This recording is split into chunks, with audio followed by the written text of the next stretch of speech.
the first layer concerning the search for regional manager should be from your rounds. It should be from your rounds. Definitely, I'll not be getting from the outside. But if necessary, if assuming that no one will qualify, I'll have to get some money from the outside. So there will be a lot of vacancies. The mic is not cooperating. Sound. Mic eh. Palagi ko gamit na gabi ito sa karaoke, itong mga mics ninyo ah.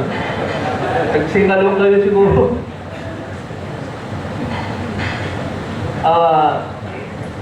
You know what? I noticed kasi when I came in sa NIA na panay ang daming acting eh. Karamihan nga overacting na eh. You've been in that position for the longest time.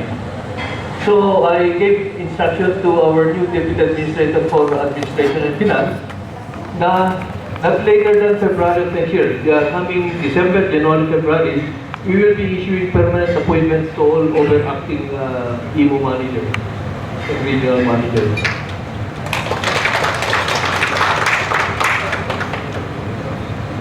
There will be a reorganization among EMO managers between January and February.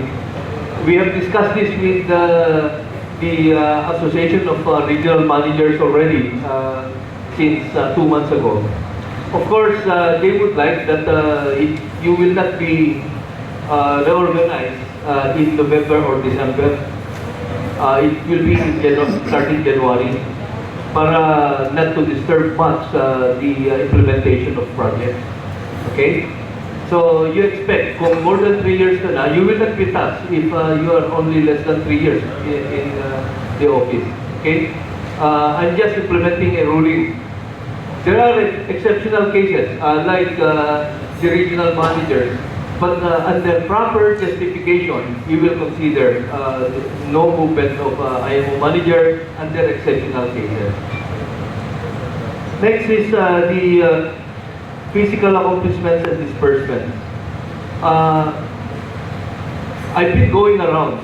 My target really, my internal target is for you to deliver at least 50% by December and 75% to 100% by March of next year.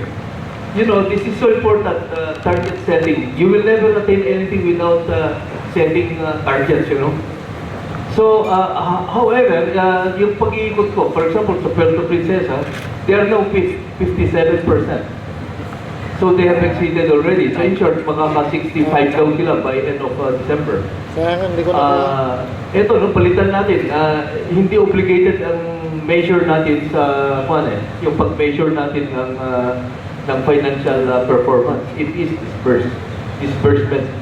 Nagastos na yung pera, hindi yung na-obligate lang, nailipat lang yung pera sa isang bulsa sa kabilang bulsa. That's wrong. For me, it is disbursement. So please take note of yung physical accomplishments vis-a-vis your disbursements.